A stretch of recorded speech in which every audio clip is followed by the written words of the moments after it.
Hello everyone, myself Sumit Thakkar and welcome to the online classes by CR International School. आज का जो lecture है basically वो है बेटा 10th क्लास के लिए। इससे पहले जो हमारा 10th क्लास का लेक्चर था उसमें हमने लाइट की प्रॉपर्टीज के बारे में पढ़ा था। लाइट की कितनी प्रॉपर्टीज होती हैं, अलग अलग प्रॉपर्टीज के बारे में डिस्कस किया। जैसे मैं आपको एक याद दिला देता हूँ, हमने स्टडी किया था लाइट स्ट्रेट लाइन में ट्रेवल करती है, लाइट की स्पीड अलग अलग मीडियम में अलग अलग होती है, लाइट की स्पीड वैक्यूम में मैक्सिमम होती है, लाइट फोटोन पार्टिकल से मिलकर बनी हुई, लाइट के पास ड्यूअल नेचर होता है और लाइट का लॉन्गिट्यूडनल नेचर हमने ट्रांसवर्स नेचर हमने डिस्कस किया था। ये हम पिछले लेक्चर में हम सब कुछ पढ़ चुके हैं। जो आज का आर्टिकल है हमारा वो बेसिकली है क्या, रिफ्लेक्शन ऑफ लाइट। क्या होता है रिफ्लेक्शन ऑफ लाइट, उसको हम डिस्कस करेंगे। मान लो कि आपके पास कोई सरफेस है, ठीक है, और इस सरफेस को आप एक साइड से पॉलिश कर देते हैं। आपके पास कोई सरफेस है और उस सरफेस को आपने क्या कर दिया, पॉलिश। तो इस सरफेस का नाम हो जाएगा क्या, पॉलिश्ड सरफेस। ठीक है, इसी पॉलिश सरफेस का नाम होता है बेटा क्या, मिरर। तो हम बोल सकते हैं रिफ्लेक्शन ऑफ लाइट एक मिरर फिनोमिना है, या फिर बोल सकते हैं किसी पॉलिश सरफेस पर होने वाली फिनोमिना है। इसमें क्या होता है कि अगर हमारे पास सपोज करो कोई रे ऑफ लाइट है, रे ऑफ लाइट का मतलब लाइट जिसकी इंटेंसिटी हाई हो, या बोल सकते हैं एक फाइन बीम ऑफ लाइट। ठीक है, अगर कोई हम रे ऑफ लाइट इस पॉलिश सरफेस पर फॉल कराते हैं, ठीक है, तो पॉलिश सरफेस पर फॉल होने के बाद जिस मीडियम से, इस मीडियम से रे ऑफ लाइट आ रही है, वो आप इस पर आने के बाद वापस उसी मीडियम में चली जाती है जिस मीडियम से आ रही है। इसी फिनोमिना को क्या बोलते हैं हम, रिफ्लेक्शन ऑफ लाइट। मतलब अगर कोई रे ऑफ लाइट किसी पॉलिश सरफेस पर फॉल होती है, तो पॉलिश सरफेस पर फॉल होने के बाद वो वापस उसी मीडियम में चली जाती है जिस मीडियम से वो आ रही है। इस फिनोमेना को क्या बोलते हैं बेटा, रिफ्लेक्शन ऑफ लाइट। बेसिकली इसको बोलेंगे क्या, हम इसको हम बोलेंगे बाउंसिंग बैक। क्या बोलेंगे बेटा, bouncing back of light, bouncing back of light in same medium after falling on a polish surface. This phenomena is known as reflection of light. ठीक है, अब ध्यान से देखो बेटा, जो रे आ रही है, जो रे पॉलिश सरफेस पर फॉल हो रही है, उस रे का नाम है क्या, इंसिडेंट रे। उस रे का नाम क्या है, इंसिडेंट रे। और जो रे सरफेस पर टकराकर वापस चली गई, उस रे का नाम क्या है, reflected ray. Incident ray, reflected ray. और जिस पॉइंट पर रे फॉल हुई है उसका नाम है क्या बेटा, पॉइंट ऑफ इंसिडेंट। क्या बोलेंगे इसको हम, पॉइंट ऑफ इंसिडेंट। ठीक है, एक इमेजिनरी लाइन। अब हम बात करें नॉर्मल की। क्या होता है नॉर्मल, मान लो कि हमारे पास पॉलिश सरफेस है और ये point of surface, point of incident है। अगर पॉइंट ऑफ इंसिडेंट पर मैं एक लाइन ड्रॉ करूं जो कि हमारी इमेजिनरी लाइन है और जो कि पॉलिश सरफेस के क्या है बेटा, परपेंडिकुलर है, तो एक imaginary line, actually line exist नहीं करती, ये सिर्फ कैलकुलेशन करने के लिए यूज की गई है। एक इमेजिनरी लाइन जो कि पॉलिश सरफेस के परपेंडिकुलर है, उस इमेजिनरी लाइन को क्या बोलते हैं बेटा, नॉर्मल। तो बोल सकते हैं normal is a line which is perpendicular to the polish surface, या फिर which is perpendicular to the mirror. ये हमारी इंसिडेंट रे हो गई, ये हमारी रिफ्लेक्टेड रे हो गई, ये हमारा क्या हो गया, नॉर्मल। इंसिडेंट रे और रिफ्लेक्टेड और नॉर्मल, इसके बीच में कोई एंगल होगा, उस एंगल को बोल देते हैं हम एंगल आई। एंगल आई का नाम क्या है, एंगल आई है हमारे पास क्या, angle I is called what, इसको बोलेंगे हमने क्या, angle of incident. Okay. Similarly हमारे पास एक एंगल है, इसको क्या बोलेंगे, एंगल आर। तो एंगल आर क्या होगा, एंगल ऑफ व्हाट, रिफ्लेक्शन, या फिर बोल सकते इसको एंगल ऑफ इंसिडेंट, इसको बोल सकते हैं एंगल ऑफ रिफ्लेक्शन। तो इसी फिनोमेना को क्या बोलते हैं हम, रिफ्लेक्शन ऑफ लाइट। लाइट अगर किसी मीडियम, किसी सरफेस पर फॉल हो रही है, जो सरफेस हमारा कैसा है, पॉलिश सरफेस, तो लाइट क्या होगी, रिफ्लेक्ट हो जाएगी। लाइट क्या हो जाएगी, रिफ्लेक्ट हो जाएगी। इसी फिनोमेना का नाम क्या है, रिफ्लेक्शन ऑफ लाइट। हम डेफिनेशन कैसी देंगे इसकी, the bouncing back of light in same medium after falling on a polish surface is called reflection of light. ठीक है, तो अब हम इसके लॉज पढ़ेंगे, लॉज ऑफ रिफ्लेक्शन क्या होते हैं बेसिकली बेटा, laws of reflection, laws of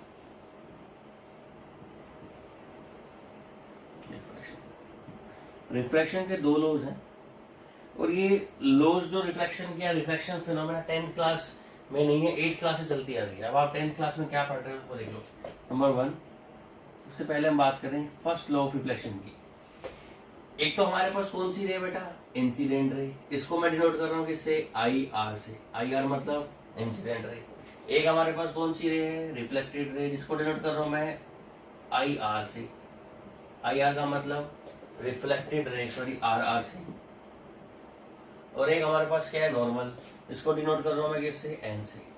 first law ये कहता है कि इंसिडेंट रे, रिफ्लेक्टेड रे और नॉर्मल, ये तीनों की तीनों बेटा एक ही प्लेन में लाई करते हैं। एक ही प्लेन का मतलब, सपोज करो एग्जांपल बताता हूँ, मान लो ये आपके पास ये इंसिडेंट रे, ठीक है, और ये आपकी रिफ्लेक्टेड रे, और नीचे पॉलिश सरफेस, ठीक है। तो अगर हमें नॉर्मल बनाना, नॉर्मल, तो इन दोनों की जो लाइट का प्लेन है, इसमें नॉर्मल बनेगा। यहाँ पर नॉर्मल जो होगा, नॉर्मल वो हमेशा इंसिडेंट रे और रिफ्लेक्टेड रे के प्लेन में लाई करेगा। ऐसा नहीं है कि नॉर्मल यहाँ पर हो, ये पॉसिबल नहीं है। इसमें नॉर्मल इस प्लेन में नहीं है, तो हम बोल सकते हैं क्या, इंसिडेंट रे, रिफ्लेक्टेड रे और नॉर्मल, तीनों के तीनों हमेशा किस में रहते हैं, एक ही प्लेन में रहते हैं। फर्स्ट लॉ हमारे पास ये हो गया क्या, incident ray, reflected ray and what, normal, तीनों की तीनों all lies in same plane. Okay. और सेकंड लॉ की बात करें अगर हम, सेकंड लॉ में क्या है बेटा, एंगल ऑफ इंसिडेंट, इसको हम एंगल आई बोलते हैं, और ये एंगल ऑफ रिफ्लेक्शन, इसको एंगल ऑफ रिफ्लेक्शन बोलते हैं। एंगल ऑफ आई और एंगल ऑफ रिफ्लेक्शन मतलब एंगल आई जो होगा वो किसके बराबर होगा, एंगल आर के। इंसिडेंट रे और रिफ्लेक्टेड रे जो नॉर्मल से एंगल बना रहे, दोनों के दोनों एंगल क्या होंगे, इक्वल। एंगल आई किसके इक्वल होगा, एंगल आर के। फर्स्ट एक पॉइंट नोट करना, ये जितने भी इसके अंदर लॉज ड्राइव हो रहे हैं, या फिर रिफ्लेक्शन के अंदर या लाइट के अंदर जितना भी आर्टिकल पढ़ रहे हैं, सब ये ज्योमेट्री पर बेस्ड आर्टिकल्स हैं। मतलब इनका जो डेरिवेशंस है वो ज्योमेट्रिकल बेस्ड है। हमारे पास इसका कोई मैथमेटिकल प्रूफ नहीं है, हम ज्योमेट्रिकली बेस्ड इनको हम क्या कर सकते हैं, प्रूफ कर सकते हैं। जैसे हमने रिफ्लेक्शन ऑफ लाइट पढ़ा, ठीक है, तो ये हमारे पास रिफ्लेक्शन ऑफ लाइट हो गया। ये हमारे incident ray, reflected ray, normal हमेशा क्या रहते हैं, हम एक ही प्लेन में रहते हैं। दूसरा लो क्या है, एंगल ऑफ इंसिडेंट और एंगल ऑफ रिफ्लेक्शन दोनों क्या होते हैं, इक्वल होते हैं। इससे नेक्स्ट हम बात करेंगे बेटा image formed by plane mirror. इसकी बात करेंगे, image formed by plane mirror. Image formed by plane mirror आपको पता ही होगा, जो घरों में प्लेन मिरर यूज करते हैं, जिसमें हम अपना चेहरा देखते हैं, फेस देखते हैं, समझ नहीं। मान लो आपके पास ये प्लेन मिरर है, ठीक है, इसको हमने एक साइड से पॉलिश कर दिया है। Okay, this is your ground, ये आपने प्लेन मिरर रखा हुआ है। मान लो कोई ऑब्जेक्ट आपने यहाँ प्लेस कर दिया,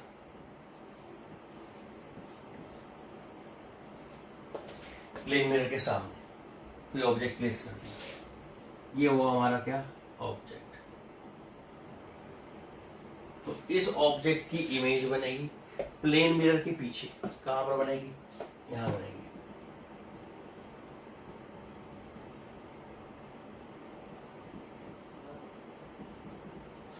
ये ऑब्जेक्ट हो गया, और ये प्लेन मिरर द्वारा फॉर्म्ड इमेज हो गई।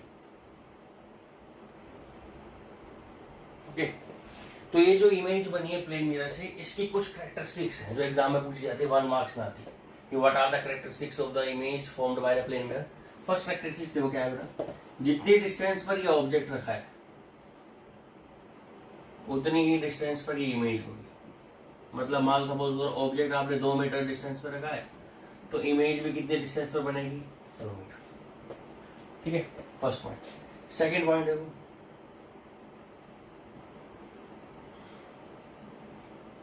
जितनी इस ऑब्जेक्ट की हाइट होगी, इसको हम बोल रहे हैं एच ओ। एच ओ का मतलब हाइट ऑफ ऑब्जेक्ट, उतनी ही हाइट किसकी होगी बेटा, इमेज की। इसको बोल रहे हैं H I. H I is what, height of image. ठीक है, second property, height of object किसके इक्वल होगी, हाइट ऑफ इमेज। जितने डिस्टेंस पर ऑब्जेक्ट रखा है उतनी ही डिस्टेंस पर क्या बनेगी, इमेज बनेगी। ठीक है, और जो इसकी इमेज बन रही है, ये इमेज बेसिकली बनेगी बेटा वर्चुअल।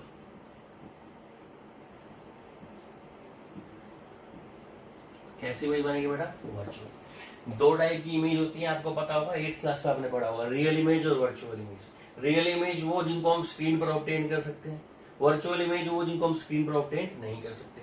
तो वर्चुअल इमेज है ये हमारे पास, क्योंकि इसको हम किसी स्क्रीन पर, स्क्रीन का मतलब कोई व्हाइट पेपर, उसको इस इमेज को किसी व्हाइट पेपर पर हम लोग ऑब्टेन नहीं कर सकते। जैसे आपने सिनेमाज वगैरह में मूवीज वगैरह देखी होगी, तो वो एक स्क्रीन के ऊपर आती है और वो जो इमेज बनती है मूवीज वगैरह की, वो जो इमेज होती है वो ऐसी इमेज होती है बेटा रियल, और ये कैसी इमेज है, वर्चुअल। ओके, वर्चुअल इमेज है। देखो, एक इमेज बनती है इरेक्ट और एक होती है इमेज इन्वर्टेड। अब इरेक्ट और इन्वर्टेड इमेज में क्या डिफरेंस है? इरेक्ट का मतलब होता है सीधी और इन्वर्टेड का मतलब क्या होगा, उल्टी। अब ये आप अपने आप को मिरर में देखते हो, सीधा ही दिखाई देती है आपकी इमेज, तो ये इमेज कैसी बनेगी बेटा, इरेक्ट। कैसी नहीं बनेगी, इन्वर्टेड नहीं बनेगी। ठीक है, तो फर्स्ट प्रॉपर्टी सेम डिस्टेंस पर बनेगी, सेम उसकी हाइट होगी, वर्चुअल बनेगी, और क्या बनेगी, इरेक्ट बनेगी। एक प्रॉपर्टी जिसका नाम है, लास्ट प्रॉपर्टी है, ये लास्ट हम बात कर सकते हैं, इसको बोलते हैं lateral inverse. Lateral inverse, lateral inversion क्या होता है उसको देखो। मान लो ये ऑब्जेक्ट है, ये ऑब्जेक्ट का राइट हैंड है और ये उसका कौन सा हैंड है बेटा, लेट सपोज ये लेफ्ट हैंड है। जब इसकी इमेज देखोगी तो इसका राइट हैंड आपको यहाँ पर अपीयर होगा और लेफ्ट हैंड उसका वहां पर अपीयर होगा। मतलब जो लेफ्ट हैंड है वहां पर तो क्या अपीयर होगा आपको, राइट हैंड, और राइट हैंड है वो कहां पर क्या अपीयर होगा आपको, लेफ्ट हैंड। मतलब ऑब्जेक्ट की जो इमेज है वो इन्वर्टेड दिखाई देती है। मतलब सपोज करो लेफ्ट की जगह पर राइट दिखाई देगा, राइट की जगह पर लेफ्ट दिखाई देगा। एग्जाम्पल और लेते हैं, मान लो आपके पास एक घड़ी है, क्लॉक, ठीक है, जिसमें आपके पास सपोज करो 9 बजे, कितना टाइम हो रहा है, 9। इसको अगर आप मिरर में देखो, ठीक है, तो ये लेफ्ट का कहां पहुंच जाएगा, राइट। टॉप का बॉटम पे नहीं आता, लेफ्ट का कहां पर आ जाता है, राइट पर। 9 की जगह पर क्या बच जाएगा, ठीक है। यहाँ पर कितने बज रहे हैं अभी, 9 o'clock। अब यहाँ पर कितने बजेंगे बेटा, 3 o'clock।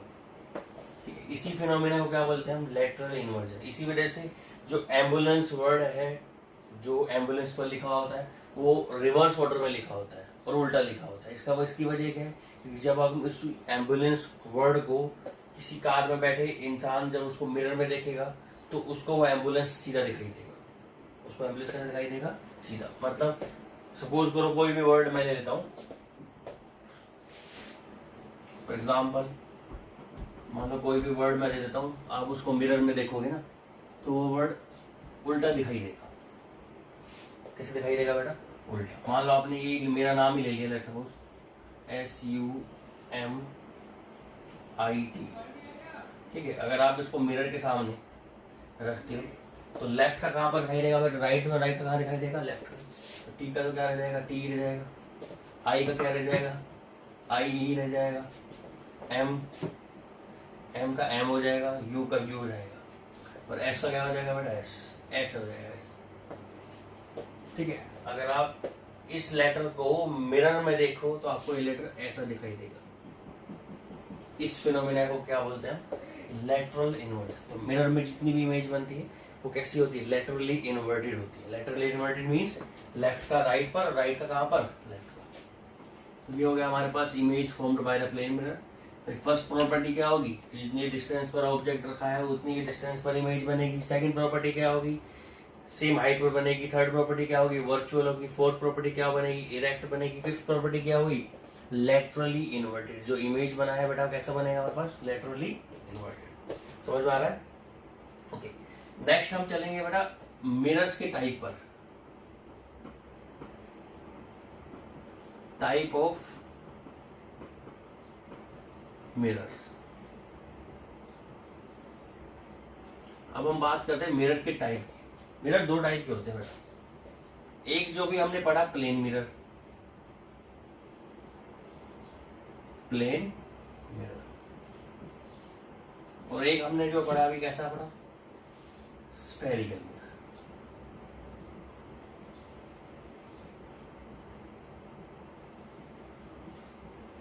एक मिरर हमने पढ़ा कैसा, मतलब प्लेन मिरर, और एक कैसा था, स्फेरिकल मिरर। और स्फेरिकल मिरर भी फर्दर दो पार्ट के होते हैं, आपने पढ़ा होगा ये भी एक क्लास में।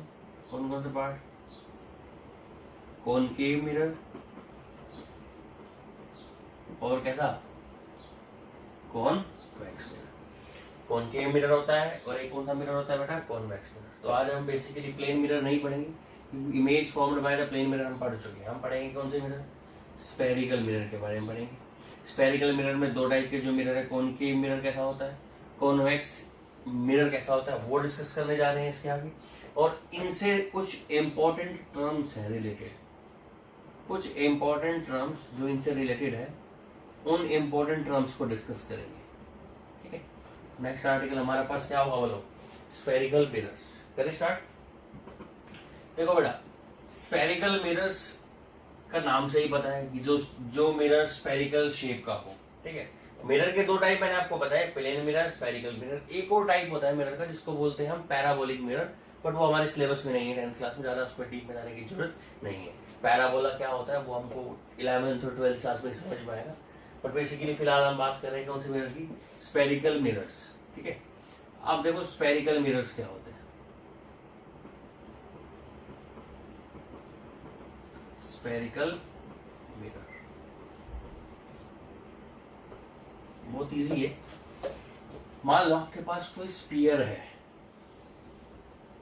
ठीक है, कोई आपके पास स्फीयर है, उस स्फीयर को आपने किसी भी पोर्शन में, मान लो यहां से आपने स्फीयर को कट कर दिया। ठीक है, ये कोई स्फीयर आपके पास कंप्लीट 3 डायमेंशन में आप इमेजिन कर सकते हो, और इस स्फीयर को आपने यहां से कट कर दिया।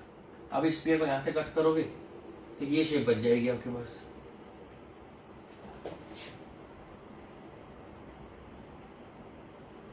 तो ये जो शेप है, ये शेप किसकी तरह काम करेगी बेटा, स्फेरिकल मिरर। डिफाइन करना चाहिए, डिफाइन भी कर सकते हैं। Spherical mirror is a part of sphere, is a part of sphere. किसी स्फीयर का कोई पार्ट, उसको हम क्या बोल देते हैं, हम स्फेरिकल मिरर। अब देखो क्या कर सकते हैं मैडम, ये हमारे पास स्फेरिकल मिरर है। सपोज करो मैंने इसको अंदर से पॉलिश कर दिया। ओके, कहां से पॉलिश कर दिया, अंदर से। एक और मिरर ले लेते हैं, ये स्फेरिकल मिरर है, और इसको मैंने कहां से पॉलिश कर दिया बेटा, बाहर साइड से, आउटर सरफेस से पॉलिश कर दिया। इसका कौन सा सरफेस पॉलिश किया, इनर। इसका कौन सा सरफेस पॉलिश किया, आउटर। तो अब इसका इनर पॉलिश सरफेस किया तो लाइट इसमें कहां से रिफ्लेक्ट होगी, आउटर सरफेस से। कहां से रिफ्लेक्ट होगी बेटा, आउटर सरफेस। इसको हमने आउटर सरफेस से रिफ्लेक्ट किया तो इसमें लाइट कहां से रिफ्लेक्ट होगी बेटा, इनर सरफेस से।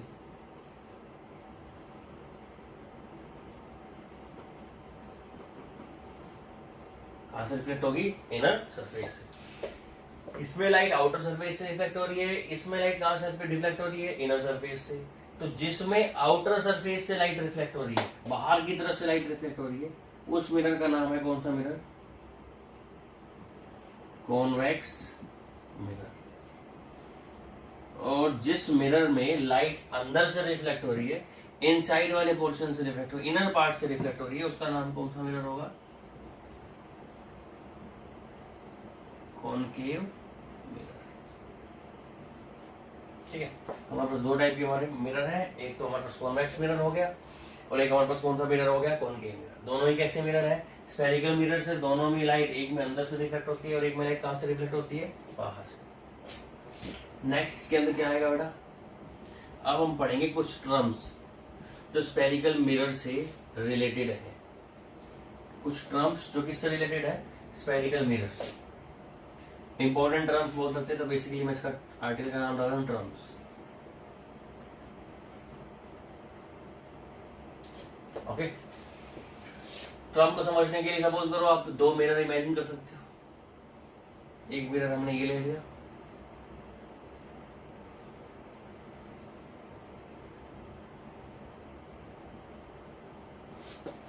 ओके, इस वाले मिरर को हम कॉनकेव बोल रहे हैं, इसमें अंदर से लाइट रिफ्लेक्ट हो रही है। इस वाले मिरर में लाइट कहां से रिफ्लेक्ट हो रही है, बाहर से, इसको कैसा बोल देंगे, कॉन्वेक्स। एक कॉनकेव हो गया और एक कौन सा हो गया, कॉन्वेक्स। ठीक है, सबसे पहली टर्म का नाम आता है पोल। पोल जिसको डिनोट करते हैं किससे, पी से। पी किसको डिफाइन करता है, पोल को। ठीक है, अब पोल क्या होता है वो सुनो। ये स्फेरिकल मिरर है, इसका मिड पॉइंट, इसको पोल बोलते हैं। ये स्फेरिकल मिरर, इसका मिड पॉइंट, इसको क्या बोलेंगे बेटा, पोल। तो पोल की डेफिनेशन सिंपल आप लिख सकते हो, खुद बना भी सकते हो। Pole is the mid point of the spherical mirror. Pole is the mid point of the spherical mirror. और किससे डिनोट करते हैं पोल को बेटा, पी से। पोल क्या होता है, स्फेरिकल मिरर का मिड पॉइंट। क्लियर है। सेकेंड डेफिनेशन, सेकेंड डेफिनेशन में हम पढ़ेंगे अपर्चर।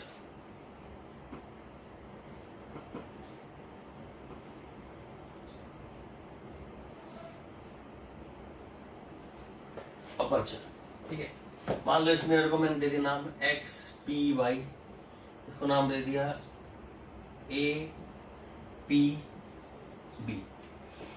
जो डिस्टेंस है ना ये x से p और p से y, x p y की जो लीनियर डिस्टेंस है, कैसी डिस्टेंस बेटा, linear distance of the spherical mirror, यहां से x से p तक और p से कहां तक, y तक। ऐसे ही a से b तक है, ये डिस्टेंस ही क्या हो गया आपकी, बोलिए। इस डिस्टेंस, इस लीनियर डिस्टेंस को ही क्या बोलते हैं, अपर्चर। ठीक है, नेक्स्ट प्रॉपर्टी हमारे पास थर्ड जो टर्म है इसको बोलते हैं हम क्या, सेंटर ऑफ कर्वेचर। क्या बोलेंगे इसको बेटा, सेंटर ऑफ कर्वेचर। देखो आपको पता है ये स्फेरिकल मिरर है, किससे बना हुआ, ऑब्वियसली बात है एक स्फीयर से बना होगा। ये स्फेरिकल मिरर भी किससे बना हुआ बेटा, ऑब्वियसली बात है एक स्फीयर से बना होगा। तो डेफिनेशन में हमने ये बताया था कि स्फेरिकल मिरर किससे बने होते हैं, एक स्फीयर से बने होते हैं। इस स्फीयर का जो सेंटर होता है सी, इसको डिनोट करते हैं कैपिटल सी से। इस स्फीयर का जो सेंटर होगा, इस स्फीयर का जो सेंटर होगा, उस सेंटर को ही हम क्या बोलेंगे, सेंटर ऑफ कर्वेचर।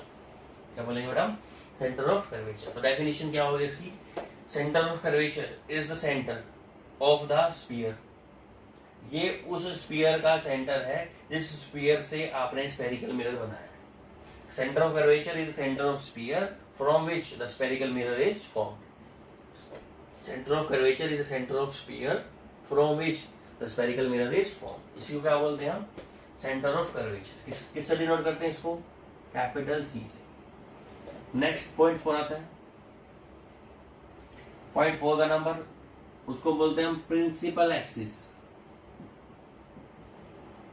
यहां प्रिंसिपल में PEL लेना है, PLE मत लेना।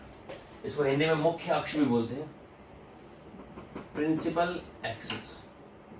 अब क्या होता है प्रिंसिपल एक्सिस, एक ऐसी लाइन, इमेजिनरी लाइन है बेटा इसकी, जो सेंटर ऑफ कर्वेचर किससे पास हो, पोल से।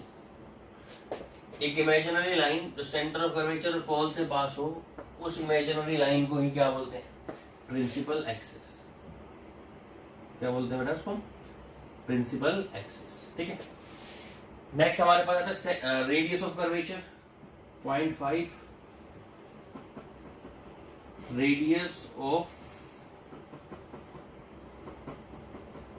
कर्वेचर। रेडियस ऑफ कर्वेचर को बेटा डिनोट करते हैं कैपिटल आर से। किससे डिनोट करते हैं? कैपिटल आर से। बहुत सिंपल है। पोल से लेकर किसके बीच की डिस्टेंस? सेंटर ऑफ कर्वेचर के बीच की डिस्टेंस। इसको क्या बोलते हैं हम? Radius of curvature. पोल से लेकर सेंटर ऑफ कर्वेचर के बीच की डिस्टेंस क्या बोलेंगे इसको हम? Radius of curvature. किससे डिनोट करते हैं इसको? कैपिटल आर से। 4 टर्म हमने पढ़ी, 4 या 5 टर्म पढ़ी। नंबर 1 पोल, पोल इसका मिड पॉइंट होता है। नंबर 2 क्या? अपर्चर, अपर्चर इसकी लीनियर डिस्टेंस होती है। नंबर 3 क्या? Centre of curvature, centre of curvature क्या होता है? सेंटर होता है। Number 4 principal axis, principal axis क्या होता है? पोल और सेंटर ऑफ कर्वेचर से पास होने वाली लाइन को क्या बोलते हैं? प्रिंसिपल एक्सिस बोलते हैं। रेडियस ऑफ कर्वेचर क्या होता है? आर। आर क्या मतलब? पोल और सेंटर ऑफ कर्वेचर के बीच की डिस्टेंस। देखो बेटा 2 टर्म बच गई है, एक फोकस और एक फोकल लेंथ। फोकस और फोकल लेंथ थोड़ा लेंथी आर्टिकल है, तो अभी टाइम हमारे पास नहीं है। आज के लिए इतना ही काफी है। नेक्स्ट जो मेरा लेक्चर होगा उसमें हम डिस्कस करेंगे फोकस के बारे में, फोकल लेंथ के बारे में, ठीक है। और फोकस और फोकल लेंथ के बारे में कुछ एक आर्टिकल जो रिलेटेड है 12th क्लास से, हम उसमें डिस्कस करेंगे। आज के लिए इतना ही काफी है, ठीक है। Okay, thank you.